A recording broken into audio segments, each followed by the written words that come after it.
Thank you for coming. Oversold. Thank you. Cool. So you guys, this is awesome. I've been watching the lectures in this course. Isn't it absolutely amazing, the content? And now you're stuck with me today. So we'll see how that goes. Unlike Paul when he was talking in the Q&A and you guys asked him what he'd do if he was at college today and he said physics, I actually indulged myself. I went and did physics at Cambridge, and I think physics is an amazing class to give you transferable skills that are really useful in other areas, but I guess that's not why you're listening to me today. Like, physics isn't the class. So I paid for college doing online marketing, direct response marketing. I started with SEO in the 1990s. I created a paper airplane site. I had a monopoly in the small niche market of paper airplanes globally, which, when you want to start a startup, also see how big the market could be in the long term. It wasn't great. But what that taught me was how to do SEO.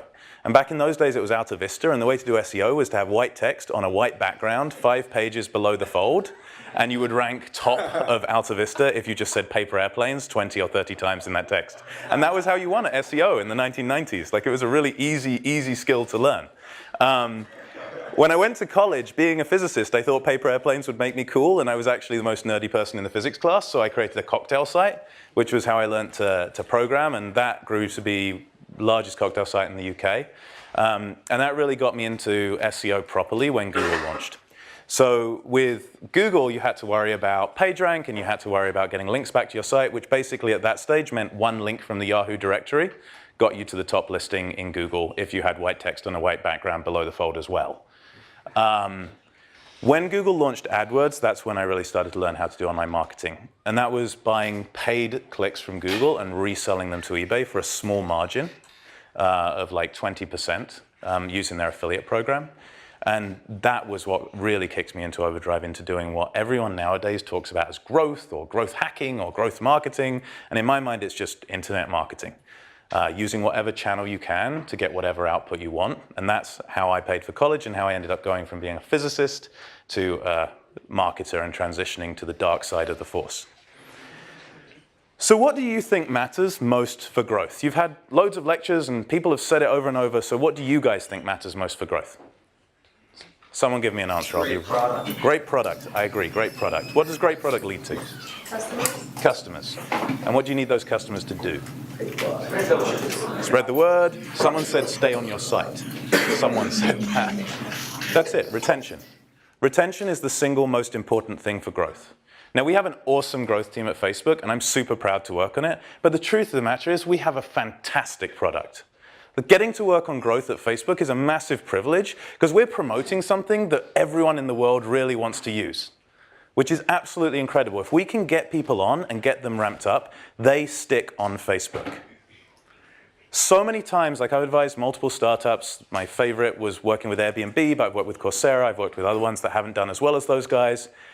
But the one thing that is true over and over and over again is if you look at this curve, percent monthly active versus number of days from acquisition, if you end up with a retention curve that asymptotes to a line parallel to the x-axis, you have a viable business and you have product market fit for some subset of market.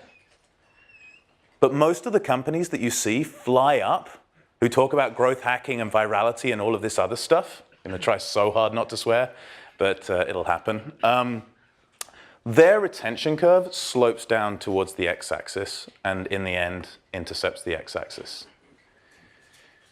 Now, when I show this chart to most people, they say that's all well and good. You had 1 million people a day in terms of growth when you started the growth team at Facebook, or you were at 50 million users.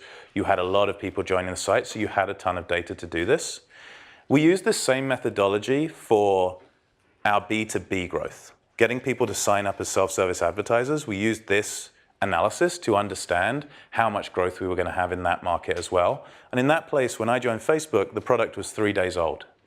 And within 90 days of the product launching, we were able to use this technique to be able to figure out what the 1-year value of an advertiser was. And we predicted it for the first year to 97% of what the number turned out to be. So I think it's very important to look at your retention curve, and this is how we did it. If you see here, this red line is number of users who have been on your product for a certain number of days. So a bunch of people, that should say 0, but a bunch of people will have been on the product. All of your users will have been on it at least one day. But if your product's been around a year or whatever, you will have 0 users who've been on it 366 days. Make sense? The curve's sensible? Cool. So what you then do is look for all of your users who have been on your product one day. What percentage of them are monthly active? 100% for the first 30 days, obviously, because monthly active, they all signed up on one day. But then you look at 31. Every single user on their 31st day after registration, what percentage of them were monthly active? 32nd day, 33rd day, 34th day. And that allows you, with only something like 10,000 customers or whatever, to get a real idea of what this curve is going to look like for your product. And you're going to be able to tell, does it asymptote? And it'll get noisy out towards the right-hand side, like I'm not using real data. It'll get noisy out towards the right-hand side, but you'll be able to get a handle on, does this curve flatten out or does it not? If it doesn't flatten out, don't go and do growth tactics, don't go and do virality, don't hire a growth hacker. Focus on getting product market fit. Because in the end, as Sam said at the beginning of this course, idea, product, team, execution. If you don't have a great product, there's no point executing well on growing it because it won't grow. Number one problem I've seen inside Facebook for new products, number one problem I've seen for startups I've advised has been they don't actually have product market fit when they think they do. So the next obvious question that people ask over and over and over again is, okay, what does good retention look like? Sure, I can have 5% retention, but I'm guessing that Facebook had better than that, so that's not going to be a successful business. And I get really pissed off when people ask me that question. Because I think you can figure it out.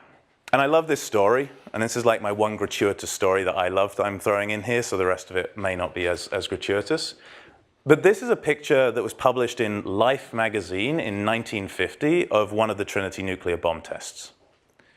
And there's a guy, Jeffrey Taylor. Who's heard of Jeffrey Taylor? Awesome. Yes, someone's heard of him. Jeffrey Taylor was a British physicist who ended up actually winning the Nobel Prize. And he was able to figure out from looking at this picture what the power of the atomic bomb was, the US atomic bomb, and Russians were publishing similar pictures, just using dimensional reasoning. And dimensional reasoning is, I think, one of the best skills that I learned during my time studying physics back in the UK. And what dimensional reasoning is you look at the dimensions that are involved in a problem. So you want to figure out energy, newtons, meters. Newtons are kilograms, meters, seconds to the minus 2. So you've got kilograms, meters squared, seconds to the minus 2. And then you try and figure out how you can get each of those numbers from what data you have. So the mass is the volume of this sphere. So that's a meter cubed you throw in there. So you've got meters to the 5 over seconds to the minus 2. And he was able to use that to just figure out what the power of this atomic bomb was, what the ratios of the power were between the Russian and US atomic bomb, and essentially reveal one of the top secrets that existed in the world at that time. That's a hard problem. Figuring out what Facebook's retention rate is not a hard problem. How many people are there on the internet? Give or take, someone throw something out. 2.4 billion, 2.3 billion, something like that, right? Okay, Facebook's banned in China. So what now? About 2 billion? 2 billion. So 2 billion people on the internet. Facebook, in our last earnings call, said something around 1.3 billion in terms of number of active users. You can divide those numbers by each other. And yeah, that won't give you the right answer. Of course it's not going to give you the right answer, but it's going to give you close enough to a ballpark figure of what the retention rate looks like for Facebook if we've signed everyone on the internet up, and then you will know it's higher than that. Similarly, if you look at WhatsApp, they've announced 600 million active users. How many people have smartphones? You can figure out that number. That number's out and knocking around. It can give you an idea of how many users there are.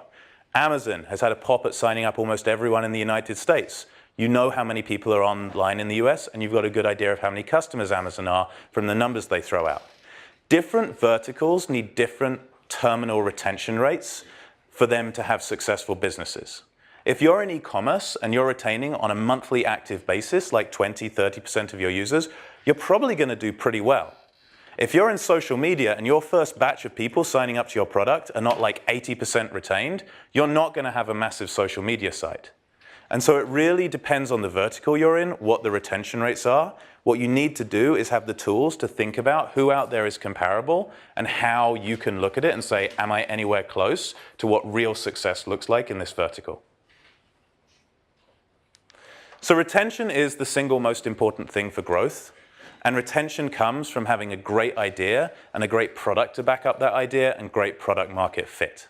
The way we look at whether a product has great retention or not is whether or not the users who install it actually stay on it long term when you normalize on a cohort basis. And I think that's a really good methodology for looking at your product and saying, okay, the first 100, the first 1,000, the first 10,000 people I get on this, will they be retained in the long run? So now how do you attack operating for growth? Let's say you have awesome product market fit. You have built an e-commerce site and you have 60% of people coming back every single month and making a purchase from you, which would be absolutely fantastic. How do you then take that and say, now it's time to scale? Now it's time to execute was the last thing in your thought, right? And that's where I think growth teams come in.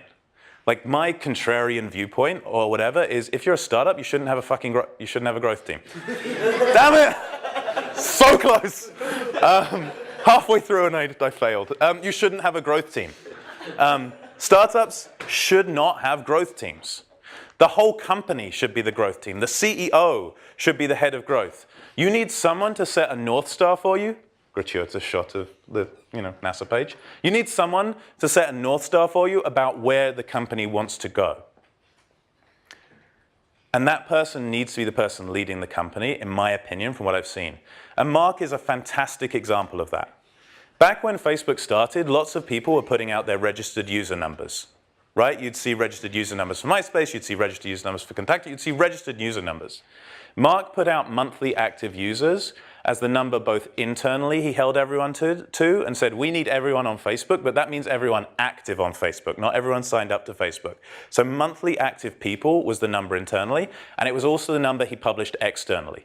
It was the number he made the whole world hold Facebook to as the number that we cared about. If you look at what Jan has done with WhatsApp, I think it's another great example. He always published send numbers. If you're a messaging application, sends is probably the single most important number. If people use you once a day, maybe that's great, but they send one message. You're not really their primary messaging mechanism, so Jan published the sends number, right? Inside Airbnb, they talk about nights booked, and they also publish that in all of the infographics that you see inside TechCrunch. They always benchmark themselves against how many nights booked they have compared to the largest hotel chains in the world. They have, each of these companies, a different North Star. The North Star doesn't have to be monthly active users for every different vertical. For eBay, when I was there, it was gross merchandised volume. How much stuff did people actually buy through eBay? Everyone externally tends to judge eBay based on revenue. Actually, Benedict Evans has done this amazing breakdown of Amazon's business, which is really interesting to look at their marketplace business versus their direct business. eBay is all marketplace business, right? So eBay's being judged by its revenue when it actually has 10 times or whatever more gross merchandised volume going through the site. And that was the number that eBay looked at when I was inside there and optimized for. So every different company, when it thinks about growth, needs a different North Star. But when you are operating for growth, it is critical that you have that North Star and you define it as a leader. The reason this matters is the second you have more than one person working on anything, you cannot control what everyone else is doing, right? I promise you, having now hit 100 people I'm managing, I have no control. It's all influence. Yes, I can say to one person, do this one thing, but then the other 99 are going to do whatever the hell they want. And the thing is, it's not clear to everybody what the most important thing is for a company. It would be very easy inside eBay for people to say, you know what, we should focus on revenue. Or you know what, we should focus on the number of people buying from us. Or you know what, we should focus on how many people list items on eBay. And Pierre and Meg and John, those guys as various leaders always said, no, it's the amount of gross merchandise volume that goes through our site. It's the percentage of e-commerce that goes through our site. That is what really matters for this company. Which means when people are having a conversation, you're not in a room, or when they're sitting in front of their computer screen and thinking about how they build this particular product or this particular feature, in their head, it's going to be clear to them that it's not about revenue, it's about gross merchandised volume, or it's not about getting more registrations. Registrations don't matter unless they become long-term active users. A great example of this was when I was at eBay in 2004, we changed the way we paid our affiliates for new users. And affiliate programs are a bit out of fashion these days, but the idea of an affiliate program is essentially you pay anyone on the internet a referral for sending traffic to your site, but it's mostly about getting access to like big marketers who do it on their own, like separately. And there's some really good stories from this. We were paying for confirmed registered users. So all of our affiliates were aligned about getting confirmed registered users to the eBay site. We changed our payment model to pay for activated confirmed registered users. So you had to confirm your account and then bid on an item, or buy an item, or list an item to become someone that we paid for. Overnight, when we made that change, we lost something like 20% of confirmed registered users that were being driven by the affiliates. But the ACRUs only dropped by about 5%. The ratio of CRU to ACRU went up, and then the growth of ACRUs massively accelerated. The cause of this was if you want to drive CRUs, if someone searches for a trampoline, you land them on the registration page because they think they have to register and confirm before they get that trampoline. If you want to drive ACRUs, you land them on the search results page within eBay for trampolines so they can see the thing they want to buy, get excited about it, and register when they want to buy it. And if you drive just CRUs, people don't have an amazing magic moment on eBay when they visit the site. And that's the next most important thing to think about, is how do you drive towards the magic moment that gets people hooked on your service? So in the lecture notes for this course, I've stuck in a bunch of links to people I think are brilliant at all of this stuff. That retention curve I showed earlier, there's a link to this guy, Danny Ferrante, who's incredible talking about retention curves. The magic moment, there are 2 videos linked. One is Chamath talking about growth, who was the guy who set up the growth team at Facebook. And one is my friend Naomi and I talking at F8 4 years ago about how we were thinking about growth back then. And in both of those videos, we talk about the magic moment. So what do you guys think the magic moment is for when you're signing up to Facebook? You hit that big green button. What is the moment when users are like, aha? Mark even talked about it at the Startup School a few years back. See your friends. See your friends. Simple as that. And usually it is very simple. I talk to so many companies, and they try and get incredibly complicated about what they're doing, but it is as simple as just when you see that first picture of one of your friends on Facebook, you go, oh my God, this is what the site is about. And Zuck's talked at Y Combinator about getting people to 10 friends in 14 days. That is why we focus on that metric. The number one most important thing in a social media site is connecting to your friends, because without that, you have a completely empty newsfeed, and clearly you're not going to come back. You'll never get any notifications. You'll never have any friends telling you about things they're missing on the site. So for Facebook, the magic moment is that moment when you see your friend's face, and everything we do on growth. And if you look at the LinkedIn registration flow, or you look at the Twitter registration flow, or you look at what WhatsApp does when you sign up, the number one thing all these services look to do is to show you the people you want to follow, connect to, send messages to as quickly as possible. Because in this vertical, that's what matters. When you think about Airbnb or you think about eBay, it's finding on eBay that unique item, that Pez dispenser or broken laser pointer that you really, really cared about and wanted to get hold of. Like when you see that collectible thing that you were missing, that is the real magic moment on eBay. When you look on Airbnb and you find that first listing that's like a cool house that you can stay in, and when you go through the door, that's a magic moment. And similarly on the other side, when you're listing your house, the first time you get paid is an amazing moment. When you're listing an item on eBay, the first time you get paid is a magic moment. You should ask Brian what he thinks, because they've done these amazing storyboards, which I think has been shared, of like the journey through a user's moment, life on Airbnb, and how excited it is. And he's talking in like 3 lectures time. The guy's awesome at talking about the magic moment and getting his users to feel love and joy and all this stuff. So think about what the magic moment is for your product and get people connected to it as fast as possible. Because then you can move up where that blue line has asymptoted. Then you can go from 50% retention to 60% retention to 70% retention easily if you can connect people with the thing that makes them stick on your site.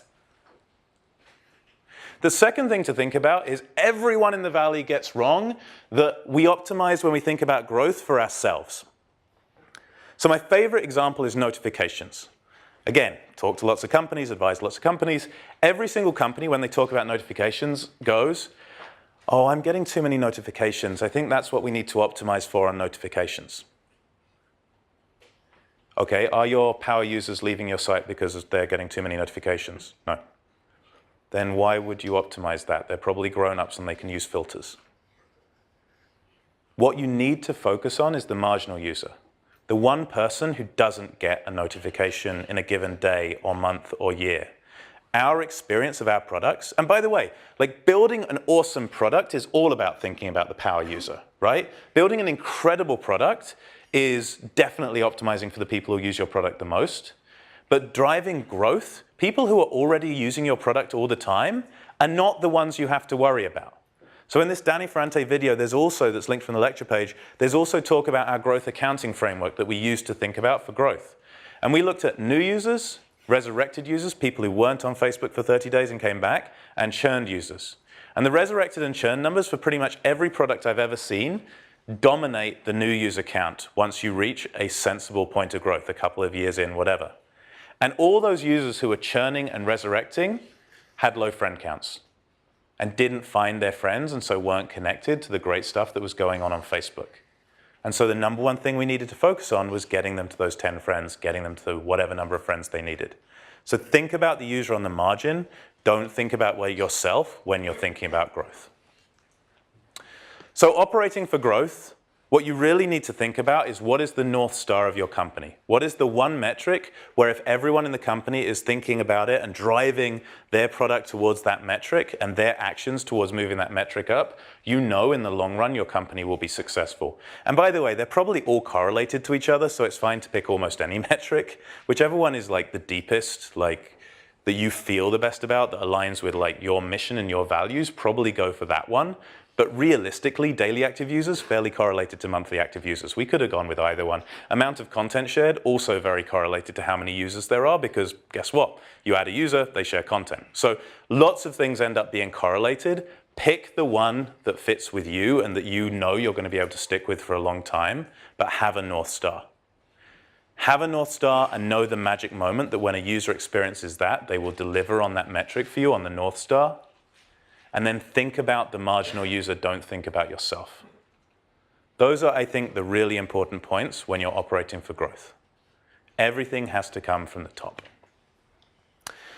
So the last area here is tactics. And my hope was that I could hit a few of these, and then I've got a list of tactics I want to go through that I'm better talking with a whiteboard and whatever on. But you can ask me questions as I'm going through on those about how they work and what goes better. But the important tactics that you need to think about are, this is a great guy, by the way, Tom Fishburne. He lives in the Bay Area and he does these really cynical cartoons that I love. So let's say you found your niche market that you're going to have a monopoly on inside the mousetrap market. It's a silenced mousetrap for sitting under bed so that if the mice come to your bed overnight, like they can be killed without waking you up. So that's your niche market. And your mousetrap is better than anybody else for that market. What typically happens in Silicon Valley is everyone thinks marketers are useless. Like I thought marketers were useless when I was a physics student, so I'm sure as engineering students you must think we're awful, awful people who aren't useful to have around. Like, build it and they will come. That is something that is very much the mantra in the Valley, and I don't believe it's true. I believe you actually have to work. There's a good article, again, in the lecture page from interviewing Ben Silverman, where he talks about how the growth of Pinterest was driven by marketing. And it's a really good article to read into. I'm biased, of course. So the first tactic I want to talk about is internationalization. Facebook internationalized too late. Sheryl said it broadly in public, and I definitely agree with that. One of the biggest barriers to our long-term growth, and one of the biggest things we had to deal with, was all the countries where there were clones. Famously, StudiVZ had fakebook.css in their HTML. And there were a ton of sites like that out there, whether it was StudiVZ as a clear clone, Contactia, Mixi, Cyworld, Orkut. There were all these different social networks around the world that grew up while Facebook was focused on the US. And so internationalizing was an important barrier we needed to knock down, and knocking down barriers is often very important to think about for growth. Facebook started off as college only, so every college that it was launched in was knocking down a barrier. When Facebook expanded beyond colleges to high schools, I wasn't at the company, But that was a company-shaking moment where people questioned whether or not Facebook could actually survive, the culture of the site could survive. Then expanding from high schools to everyone, that was like just before I joined, and that was a shocking moment, and that spurred the growth onto 50 million, and then we hit a brick wall. And when we hit that brick wall, that was the point when a lot of existential questions were being asked inside Facebook about whether any social network could ever get to more than 100 million users, which sounds stupid now, but at the time, no one had ever achieved it. Everyone had kind of tapped out between 50 and 100 million users, and we were worried that it wasn't possible. And that was the point at which the growth team got set up. Chamath brought a bunch of us together. It was, he said very publicly that he wanted to fire me on multiple occasions, and he probably should have done. But without Chamath, I think none of us would have stayed at the company. We were a really weird bunch of people, but it worked out. And the two things we did, I think, that really, really drove growth initially was, number one, we focused on that 10 friends in 14 days and getting users to the magic moment. And that was something Zuck drove, because we were all stuck in analysis paralysis saying, is it causation? Is it correlation? Zuck was like, you really think if no one gets a friend that they'll be active on Facebook? Are you crazy? The second thing was internationalization. It was knocking down another barrier. And when we launched it, I think there were two things that we did really well. Number one was, even though we were late and we were stressed about being late, we took the time to build it in a scalable way. We moved slow to move fast. And you can actually hear the full story from Naomi in one of the videos linked from the lecture page. But what we did was we wrapped all the strings in the site in FBT, which is our translation script, and then, or translation extraction script, and then we created the community translation platform so that we didn't just have professional translators translating the site, we could have all of our users translating the site. And we got French translated in 12 hours. But we managed to get, to this day, we're now at 104 languages translated by Facebook, for Facebook. 70 of those are translated by the community. And we took the time to build something that would enable us to scale. The other thing is we prioritized the right languages. So back then, the right languages, the big 4 languages, were French, Italian, German, and Spanish. FIGS. And Chinese, but we were blocked in China.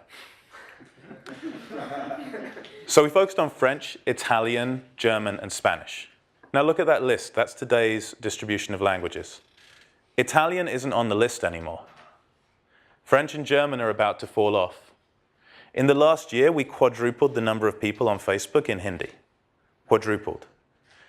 And so building for where the world is today is an easy mistake to make, and it's what a lot of the other social networks did. We built a scalable translation infrastructure that actually enabled us to attack all of the languages so we could be ready for where the future is going to be. And you'll probably be able to see some stuff from our Internet.org summit in India about where we want to go with language translations later today, because I think they're talking about that stuff there. So these are the tactics I want to go through now, and I'll stick with the whiteboard for that stuff. But I'd really encourage you guys, as I go through these, if you've got any questions about them, let me know.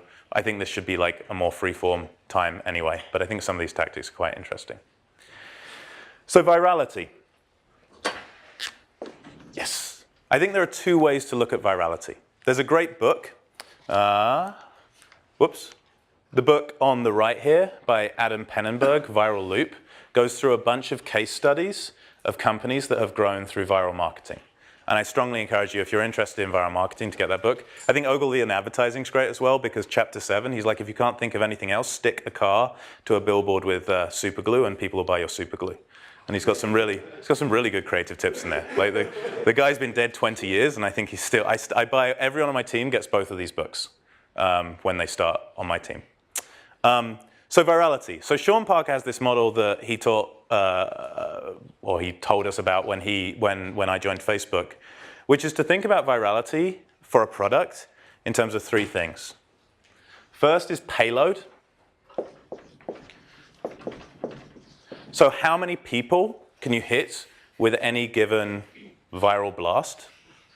Second, he had cooler words for these. I'm not quite as cool. Second is conversion rate, and third is frequency. Payload, frequency, and conversion rate, whatever, that order. So how many people can you hit at once is payload. How many times can you hit them per blast is frequency. And what are they going to convert at? And that gives you a fundamental idea of how viral a product is. So Hotmail is the canonical example of brilliant viral marketing, right? Back when Hotmail launched, there were a bunch of mail companies that had been funded and that were throwing huge amounts of money at traditional advertising. How many people know the Hotmail story about virality? Awesome, great, new audience. Sorry. There's 2 or 3 people who'll be bored. But Hotmail, back at that time, people couldn't get free email clients. They had to be tied to their ISP. And Hotmail and a few other companies launched, and their clients were available wherever you went. You could log in via library internet or whatever, school internet, and be able to get access to that, which was a really big value proposition for everyone who wanted to access it. Most of the companies went out there and did big TV campaigns and billboard campaigns and newspaper campaigns and things like that, bought a lot of advertising off Yahoo, all of those things. But the Hotmail team didn't have as much funding, and so they had to scrabble around to figure out how to do it. So what they did was add that little link at the bottom of every email that said, sent from Hotmail, get your free email here. Now the interesting thing is, that meant the payload was low, right? You email one person at a time, not necessarily going to have a huge payload. Maybe you send around some of those viral spam emails, but then I'm not sure I'll click on your link. The frequency is high though, because you're emailing the same people over and over and over, which means you're going to hit them once, twice, 3 times a day with that same link and really move up the impressions. And the conversion rate was also very high because people didn't like being tied to their ISP email. And so Hotmail ended up being extremely viral because it had high frequency and high conversion rates. Another example is PayPal. PayPal is interesting because PayPal has 2 sides to it. PayPal has the buyer and the seller side. The other thing that's interesting about PayPal is its mechanism for viral growth was eBay. And so you can use all kinds of things for virality that may not look necessarily obviously viral. So PayPal, if you sent money, if you said to a seller, I am going to send you money, I can't think of a higher conversion rate. Frequency was low, payload was low. But PayPal did this thing where they gave away money when you got your friends to sign up for PayPal, and so that's how they went viral on the consumer side. They didn't have to do that for sellers, because if I said, I am going to send you money via this, you will take that. And even on the consumer side, they went viral because someone said, sign up for this thing and you'll get $10. Why wouldn't you? So they were able to go viral, but in both cases, it was because their conversion rate was incredibly high on the buyer and the seller side, not because their payload and frequency was high. Make sense? So this is a really good way to look at virality if you want to say, is this product viral? Facebook was not viral via email sharing or anything like that. Facebook was purely viral via word of mouth. Because the interesting thing about PayPal and Hotmail is to use them, the first person had to send an email to someone who wasn't on the service. With Facebook, there's no native way to contact people who aren't on the service. And everyone thinks of Facebook as like viral marketing success, and that's actually not how it grew. It was word of mouth virality because it was an awesome product you wanted to tell your friends about. How's everyone doing? Is this interesting? Great question, yes. So when you're talking about this low payload in both those examples, in the later rounds, as this sort of campaign or whatever you want to call it gets going, are you going to have a much higher payload as more and more people are sending Hotmail to more and more folks, and that way your payload grows and grows and grows? So the question is, in the first round, it makes sense that it has a low payload, but in later rounds, aren't you going to have higher payloads as people send more and more and more emails? I guess in my head, well, first and foremost, I think you actually only send emails to a small number of people. So compared to like the massive viral engines that exist today, where you import someone's entire contact book and send them all an email, or where you post to everyone's friends on Facebook, the actual payloads are still very small, even if it's everyone that you email on a frequent basis you hit. And I'm also thinking really per email sent out, how many people are on it, but it's a fair point. Like, yeah, as more people get on Hotmail, they'll send more emails. As more people use email, the product actually grows more and more successfully. So that's a fair point. Go for it. Doesn't point of conversion also matter? So like when Hotmail, you just click and you sign up, but if you see a billboard ad, there's more resistance to signing up. Completely agree. That's why. Doesn't point of conversion matter as well? So on Hotmail, you click to sign up, but on a billboard, you have to remember the URL, go to the website, type it in, find the registration button, click register, and sign up. Yes. Anything you can do to move friction out of the flow, and going from an offline ad to an online ad removes huge amounts of friction from the flow, obviously. Totally agree with that. One more at the back. Are frequency and conversion related? Aren't frequency and conversion rate related? Absolutely. If you hit someone with the same promotion, I repeat to that, aren't frequency and conversion rate related? If you hit someone with the same email over and over and over again, or the same banner ad, this is one of the things that's fundamental about online marketing. The same rules apply to every channel. If you hit someone with the same Facebook ad over and over and over, the more times you hit them with the same ad, the less they'll click. That's why we have like creative exhaustion. You have to rotate creatives on Facebook. Same with banner ads. Same with newsfeed stories. The 50th time you see that IQ story in your newsfeed, you are not going to click on it. If you haven't clicked on the 49 before, you're not going to click on the 50th. The same is absolutely true with these emails. So if you send the same email over and over and over to people for an invite, then, or if you send the same little link at the bottom over and over and over to people for Hotmail, or, I mean, the PayPal one's different because people just signed up. But yes, you will get lower conversion rate, and that the more you hit someone with the same message, the less they convert, is fundamental across every online marketing channel. Every online marketing channel. Cool. Second way to look at virality, which I think is awesome, is by this guy, Ed.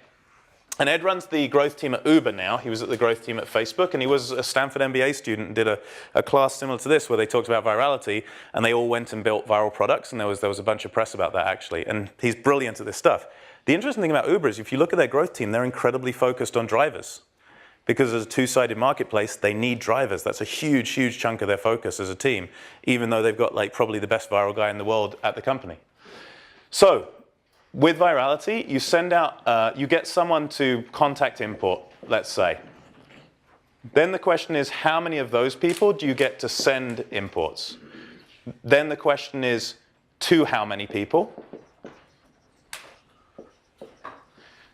Then how many click? And you can put extra steps in this. You could put how many open, how many click, whatever. How many click, how many sign up, and then how many of those import. So essentially you want people who sign up to your site to import their contacts. You want to then get them to send an invite to all of those contacts. You want to get it to all of those contacts, not just one of them. Then you want to get a percentage of those to click and a percentage of those to sign up. If you multiply out the percents at every point in this is essentially where, well, this isn't a percent, this is a number. If you multiply those out, that's essentially the point where you get to the question of what is the K factor. So if you have, when someone imports, if on average they send invites to 100 people, sorry, doing that wrong. Let's say 100 people get an invite per person who imports, and then of those 10% click, that gets you to 10. And then of those, let's say 50% sign up, that gets you to 5. And then of those, only 10 to 20% actually subsequently import. You're going to be at a point where you're at 0.5 to 1 as your K factor, and you're going to not be viral. So a lot of things like Vidi are very good at pumping, or were very good at pumping out stories that got the K factor over 1, and it's perfectly doable to get the K factor over 1. But if you have something that doesn't have high retention on the back end, it doesn't really matter. So you should look at your invite flow and say, okay, what is my equivalent of import? How many people per import are invites sent to? How many of those receive clicks? How many of those convert to my site? How many of those then import? To get an idea of your K factor. But the really important thing is still to think about retention and not to think about virality, and only do this after you have a large number of people retained on your product per person who signs up. So, a couple more things we were going to touch on. SEO, email, SMS, and push notifications. So on SEO, there are 3 things you need to think about. First one is keyword research. People do this badly all the time. So I launched this cocktail site that I talked to you about. I spent a year optimizing it to rank for the word cocktail making. Turns out in the UK, no one searches for cocktail making. About 500 people a month. I dominated that search term. It was awesome. Got 400 visitors a month. It was amazing. Everyone searches for cocktail recipes in the UK. And in the US, which is the biggest market, everyone searches for drink recipes. So I optimized for the wrong word. So you've got to do your research first about what you're going to go after. So research consists of: what do people search for that's related to your site? How many people search for it? How many other people are ranking for it? And how valuable is it for you? Supply, demand, and value. Simple economics, I guess. So you do your keyword research, you figure out which keywords you want to rank for. There are great tools out there to enable you to do that. Honestly, the best is quite often the Google AdWords Keyword Planner tool, really. Once you've done that, the next most important thing is links. So PageRank is how all of SEO essentially is driven, and Google is based on authority. Now, there's a lot of other things in Google's algorithm now, like do people search for your website? There's a lot of stuff about the distribution of what the anchor text is that's sent to your site so that if you abuse it and spam it, they can pop up with spam. White on a white background, 5 pages below the fold doesn't work anymore. But the single most important thing is to get valuable links from high authority websites for you to rank in Google. Most important thing. Then you need to distribute that love inside your site by internally linking effectively. And when I joined Facebook, we'd launched SEO in September 2007, which was before I joined. I joined November 2007. And we'd launched it and we were getting no traffic from the pages we'd launched, public user profiles. So when I went in and looked at it, the only way you could get to any public user profile was to click on the footer of the page for the About link, then click on one of the blog articles, then click on one of the authors, and then spider out through their friends to get to all their friends. Turns out that Google was like, they've buried these pages, they're not very valuable, I'm not going to rank them. We made one change. We added a directory so that Google could quickly get to every page on the site, and we 100x'd SEO traffic. Very, very simple change, drove a lot of upside about distributing the link love internally. And then the last thing is there's a bunch of table stake stuff, XML sitemaps, making sure you have the right headers. It's all covered really well online for what you want to do. I'm going to stop now and make sure, because we had a few questions, but what other questions are there? Go for it. We're going to email, actually. Let's go into email. Okay, great. Email. Email is dead for people under 25, in my opinion. Right? Young people don't use email. They use WhatsApp, they use SMS, they use Snapchat, they use Facebook. They don't use email. If you are targeting an older audience, email is pretty successful. Email still works for distribution, but realistically, email is not that great for teenagers especially, and even for people at university. You know how much you use instant messaging apps and how little you use email, and you guys are probably on the high end of the scale for email because you're in Silicon Valley. That being said, on email, the things to think about. Email, SMS, and push notifications all behave the same way. They all have questions of deliverability. So to finish first you have to finish. Your email has to get to someone's inbox.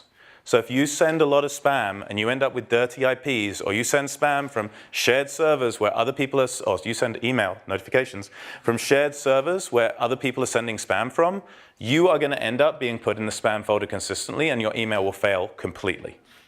You may end up being blocked and have your email bounce. So there's a lot of stuff around email where you have to look. When you receive feedback from the servers you are sending email to, 500 series errors versus 400 series errors, you have to be respectful of how those are handled. If someone gives you a hard bounce, retry once or twice and then stop trying. Because if you are someone who abuses people's inboxes, the email companies spam folder you and it's very hard to get out. If you get caught on a spam house link or anything like that, it's very hard to get out. It's really important with email that you are a high-class citizen, that you do good work with email because you want to have deliverability for the long run. That counts for push notifications and SMS too. With SMS, you can go and buy SMS traffic via grey routes with people where they're having phones strung up, attached to like a computer and pumping out SMSs. That works for a time, but it always gets shut down. And I've seen so many companies make these mistakes where they think they're going to grow by using these kind of tactics. If you can't get your email, your SMS, or your push delivered, you will never get any success from these. Push, you spam your power users. I know that's slightly different to what I said earlier, but you actually spam your power users and give them notifications they don't care about and make it really hard for them to opt out. So there's no settings where they can opt out and they start blocking you. You can never push them once they've opted out of your push notifications. And it's very hard actually to prompt them to turn them on once they've turned them off. So number one thing to think about email, SMS, and push notifications is you have to get them delivered. Beyond that, it's a question of open rate, click-through rate. So what is the compelling subject line you can put there so that people are going to open your email? And how can you get them to click when they visit? Everyone focuses towards doing marketing emails that are just spam, in my opinion. Newsletters are stupid. Don't do newsletters because you'll send the same message to everyone on your site. Someone who signed up to your site yesterday versus someone who's been using your product for 3 years, do they need the same message? No. The most effective email you can do is notifications. So what are you sending? What should you be notifying people of? And this is a great place where we're in the wrong mindset. As a Facebook user, I don't want Facebook to email me about every like I receive, because I receive a lot of likes because I've got a bunch of Facebook friends. But as a new Facebook user, that first like you receive is a magic moment. Turning on that notification across all of our channels increased the click-through rate on our emails, SMS, and push notifications, but we only turned it on for low-engaged users who weren't coming back to the site, so it wouldn't be spamming them. So it was a great experience.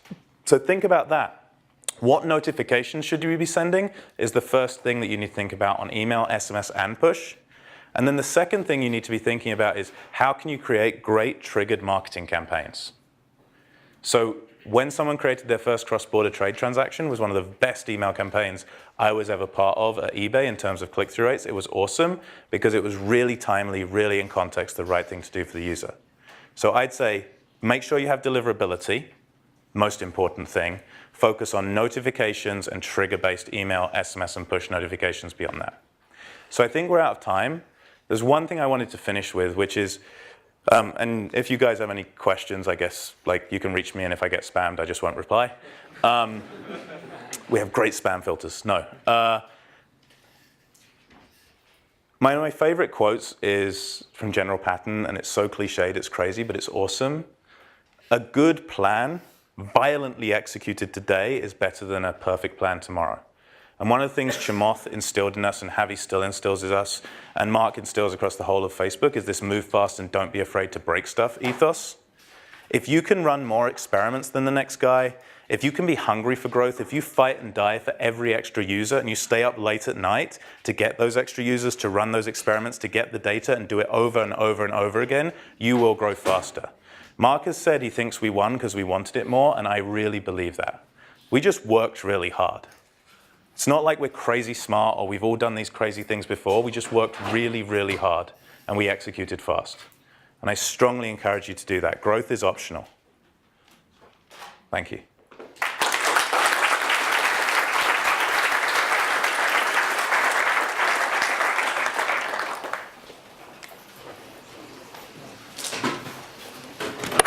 Yeah. That was really great. Thank you.